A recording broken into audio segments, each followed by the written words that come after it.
Chaz mentioned there, again, if you want to connect with him a little bit more on that, all you got to do is just scan the QR code. You can connect directly with him. Chaz also has a video that he just recorded of precious metals. Again, if you scan this or you go to our YouTube channel, type America's Retirement Headquarters, I think at last view count, he's had about 2,300 people view this video on precious metals. So if you want to hear more about the conversation, our YouTube channel has a 30-minute conversation on this. In addition to that, we have a video on our Iron Retirement series on YouTube, and Iron Retirement does have the ability to have an allocation towards precious metals. So if you're considering how we can help as a retirement guys, lots of different options available there for you too. So with that, what we'll do is we will move on to our next presentation. What we're going to do is I'm going to introduce Jeremy Baker and Stephen Johnson, and I will turn it over to you guys to talk a little bit about the value of income planning.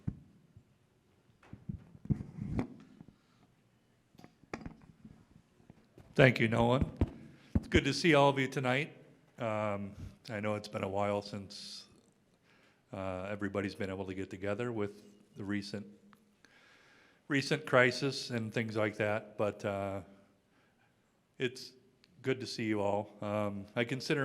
I know some of you a little bit more than others, but I consider most of you to family. Speaking of family, I have my mother and my godmother in the back of the room there. They're both getting ready to retire, and it's sort of analogous to what we asked Steve to come here and talk about today. I used to tell people, you know, I've been around for 22 years back in this industry, and the old thing with reliable income, I used to tell people, all you have to worry about is getting to your mailbox.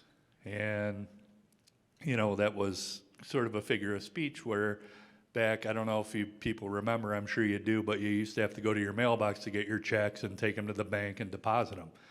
Now it's just a matter of picking up your phone, checking and making sure your Social Security check's there, or your check from Retirement Guys is there. So when we talk about reliable income, I look at things like Social Security and retirement planning, and a lot of times there might be an income gap, whether it get you from 55 to 60 or 60 to 65, or when you start collecting that Social Security check, there might be a bit of an income gap. So one of the things we do really well here, as you probably know, is collaboration with different folks from different companies. And we asked Steve to come and talk about reliable income using an annuity product. So without further ado, Steve Johnson from Allianz. All right, thank you.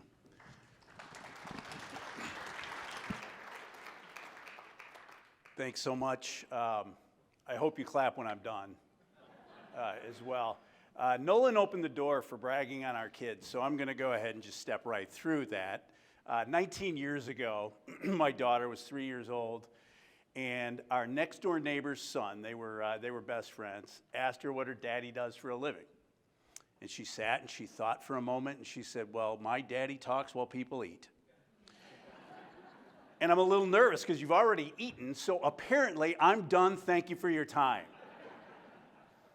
Flash forward 19 years, my daughter's 22 years old. She is about to graduate with honors with a neuroscience degree out of the University of Michigan. Thank you.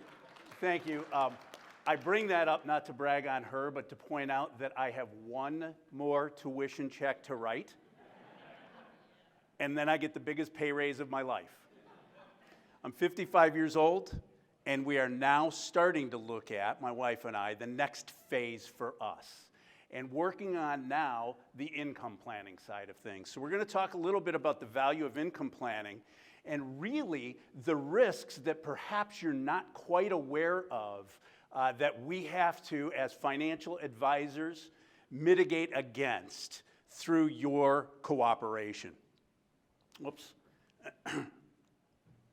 Again, I do this for a living. You've probably seen enough disclosures so far. Ours are the same. I don't work for you guys don't work for me. We're good on that, right? All right, do we have any risk takers out there? Anybody out there, has anybody climbed Mount Everest? Am I the only one? Okay. That's not true either. So I'm glad, because a lot of the stuff I'm just about to tell you is all made up, and if you'd climbed Mount Everest, you'd know it's not true. But the truth of the matter is, I like to use climbing Mount Everest as an example and an analogy on the difference between growing our assets and then turning our assets into income in retirement. You know, it's said that as individuals are climbing Mount Everest, they don't wake up one morning and decide, hey, I'm going to go out and climb the mountain, and go and do it the very next day. There's a lot of preparation that goes into it. You're going to hire a Sherpa, and that Sherpa is going to iron out a plan to get you up to the top of the mountain. But did you realize that statistics show that there's actually more risk and more dangers on the descent? Most people think that the pinnacle of the climbing of the mountain is getting to the peak, seeing the views and reaching the top. But more injuries and death occur on the way down because many of the climbers were ill prepared. Financial planning and income planning is the very same thing. Accumulation occurs during our lives while we're working and building our assets through 401k and additional savings. There are pitfalls we have to avoid. However, over time, it's been said that although the declines are temporary, the advances are permanent. And that's maybe something that you want to remember during trying times like now. Advances are permanent, declines are temporary. Most of us are attempting to reach the top of the mountain, but that's only the first part. The next part is and can be the most dangerous part of your retirement years. We call it the decumulation stage. We've accumulated, and now we're decumulating through the use of income. There's a number of risks we're going to talk about right now. Longevity risk, sequence of returns, death of a spouse, spending shocks. My gosh, it's an avalanche right now. There's so many risks that we have to mitigate against that we really didn't have to focus on during the growth phase of our careers, and now focus on. So we're going to talk about a few of them. The first one we're going to talk about is longevity.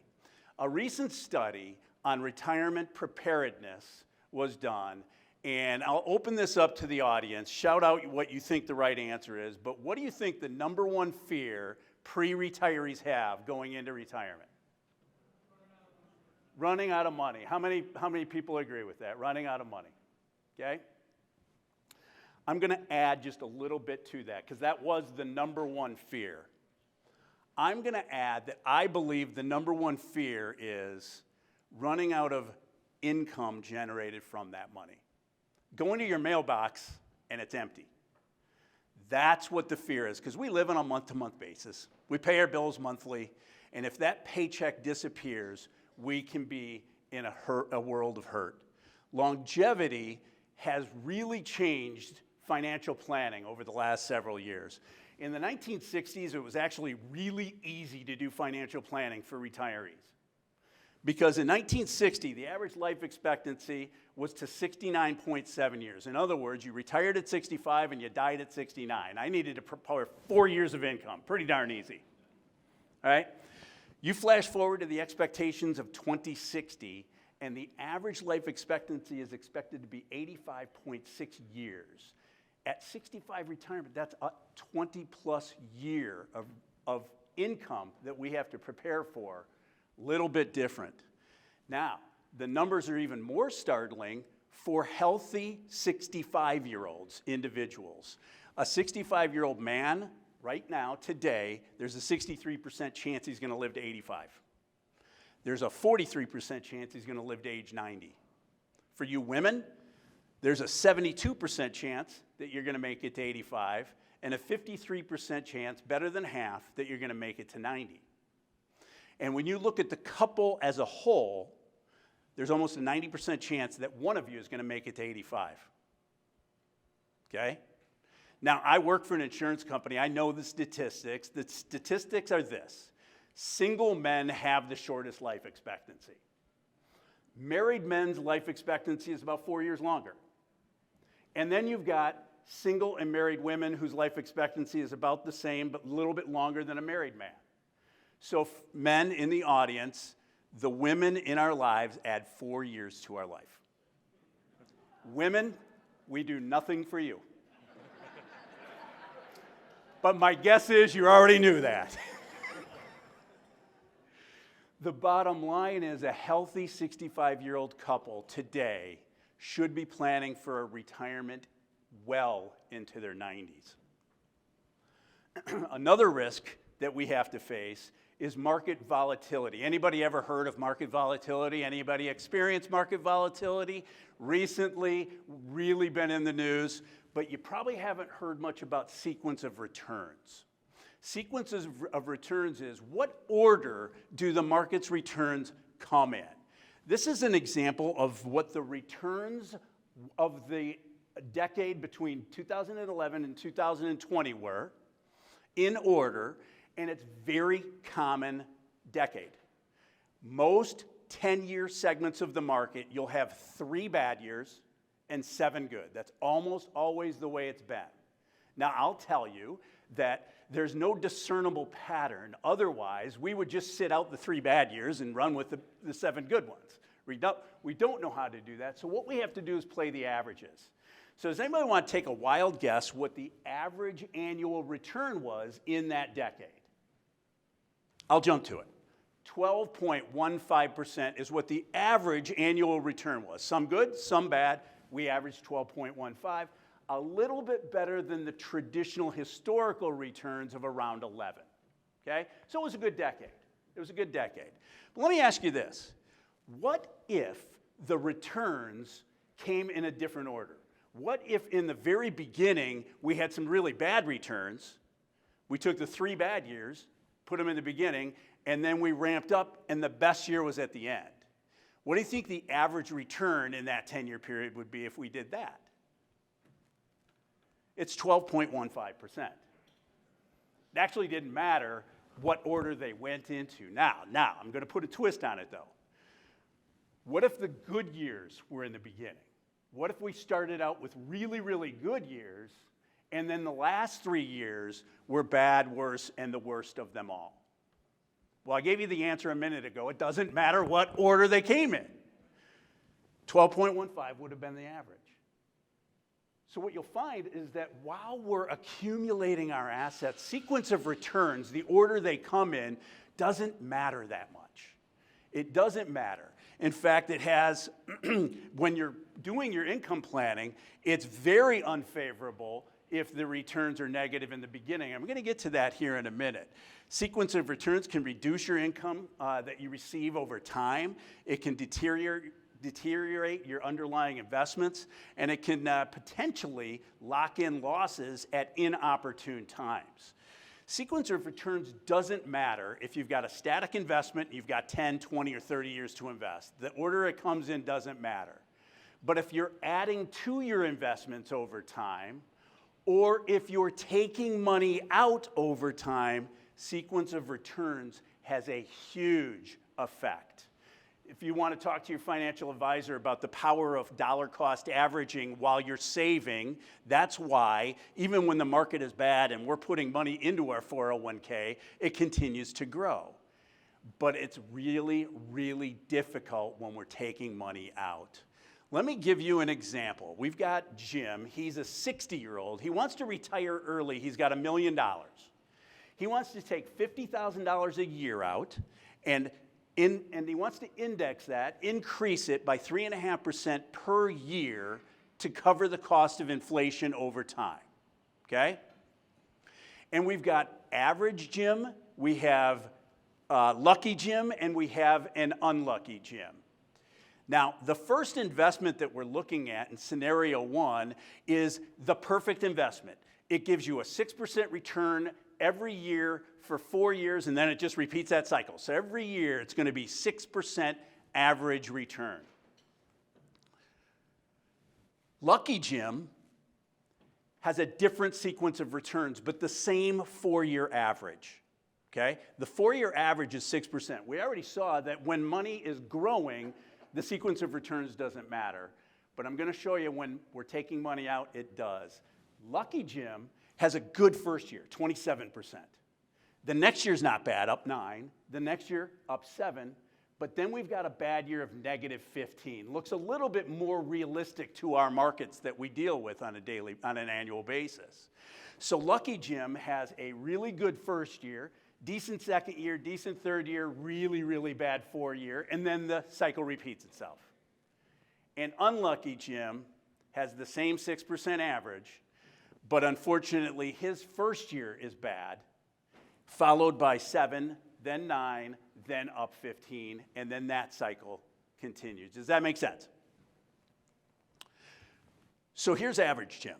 Average Jim, taking $50,000 a year out and indexing it by 3.5% per year, increasing his distribution, his portfolio is going to sustain and give him income for 29 years. He's going to be 89 years old before he runs out of income and his paycheck.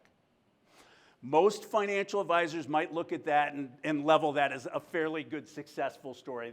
That might work. Here's Lucky Jim. The first years of his retirement were really good. Remember, up 27, then up 9. He didn't have a bad year until his 4th year. His income lasts for 36 years or until he's 96 years old. Unlucky Jim, his portfolio only lasted 23 years because his first year of retirement was negative. And his portfolio never had the opportunity to recover. So Unlucky Jim's portfolio lasted for 23 years until he was 83. That's a 13-year gap. And you know what the difference was? Luck. Pure luck. What we need to do is talk about how we can mitigate against sequence of returns risk. Another risk we've already talked about, inflation. Inflation in retirement can be disastrous. The CPI was mentioned earlier. I encourage you all to look up the CPIE. That is the inflation rate calculated for the elderly. It includes medical expectations, and it runs about twice the average of the traditional CPI. Here's what happened between 2010 and 2020. Inflation was muted, very low, only 19% total inflation over a 10-year period. That was under a 1.9 average. That's not bad. And we barely felt it because our wages were up 27%. So we barely felt the inflation. But let me show you where the inflation really hit us hard. For those of you working, 10 years ago, your traditional premiums that you paid for your health care were 55% lower than they are today. And what's worse is the plans got worse because we're paying more out of our own pocket just to see the doctor now than we did 10 years ago. In fact, the deductibles are up 111%, all healthcare related, and that's what we have to account for in our retirement planning looking forward. And then lifestyle, having a serious conversation about our lifestyle and what kind of lifestyle do we want to continue in our retirement years. Here's a percentage of your paycheck that's going to go to these various items. And what you'll see is that food and beverage, apparel, entertainment, transportation, they're going to cost you about the same in retirement. The two big whammies are going to be an increase in housing. That surprises a lot of people. More than 50% of retirees go into retirement with a mortgage or a second mortgage that they're continuing to pay on. In addition, your houses are getting older and repairs start to really pick up. But healthcare is the big one. You expect to have almost a double of in your forward-looking costs. So we talked a lot about the risks associated. We talked today about longevity, sequence of returns, inflation. We talked about healthcare costs, lifestyles. What's really important to do going forward is to start to formulate a plan. The one thing I would recommend is take all of your expenses and break it down into 3 categories: essential, discretionary, and legacy. Essential expenses cover your needs. Those are your food, clothing, shelter, transportation. Discretionary are going to be your wants. That's going to be your gifts, entertainment, your travel, and the like. And then your legacy is just your wishes. What do we hope we can pass on? And then you're going to want to apply an income source to each of those expenses. Essentials really should be covered by guaranteed sources of income, primarily Social Security. Discretionary is going to come from additional sources, and legacy is either going to come from the extras or it's going to come from insurance policies that you have built. What I'm going to encourage you all to do is, through worksheets, identify what all of your guaranteed income sources are, identify what all of your expenses are, and do a simple calculation. Sources of income minus expenses. If the number is positive, you have a surplus of income and you're in great shape. If the number is negative, it's called an income gap. Now don't fret. An income gap is something that you can really, working with a financial advisor, figure out ways to fill.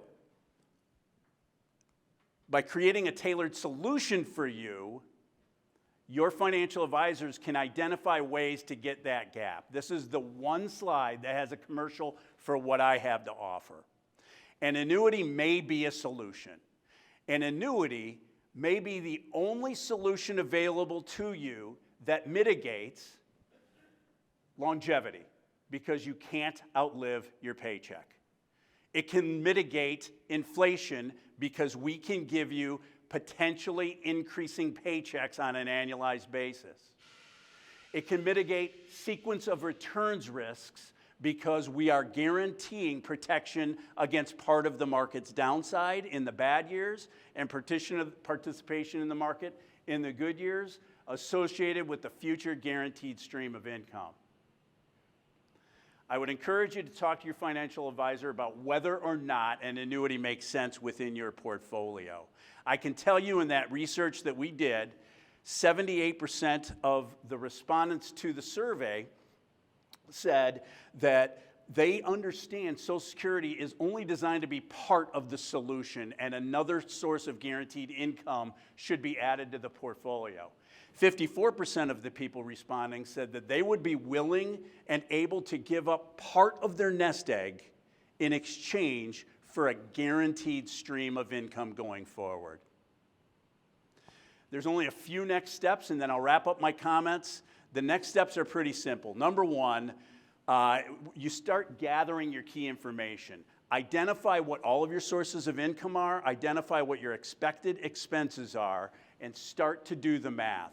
Step number two, if you haven't worked with your financial advisor, and you haven't done this already, make sure you set up an account with socialsecurity.gov and have your Social Security. You know, we don't get those statements on our birthday. I just had my birthday, I didn't get my statement. You got to go online and pull that information up now, because that's going to be essential as we're doing our income analysis. Number three, we're going to identify any potential retirement income gaps by doing that simple equation. And then number four, we're going to start to tailor a solution to create guaranteed income for you. If you're already retired, it's not too late. If you're about to retire, it's not too late. I would encourage you to do that. The final step is very simple. It's constantly checking in, doing an annual review with your advisor to make sure that your plan is still on track. Make sure there's no major changes to your lifestyle.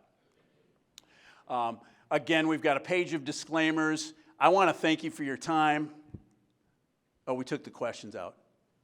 Oh, it is on there. The questions, I'll be around for a while. Nolan, thank you so much for the opportunity to be here today.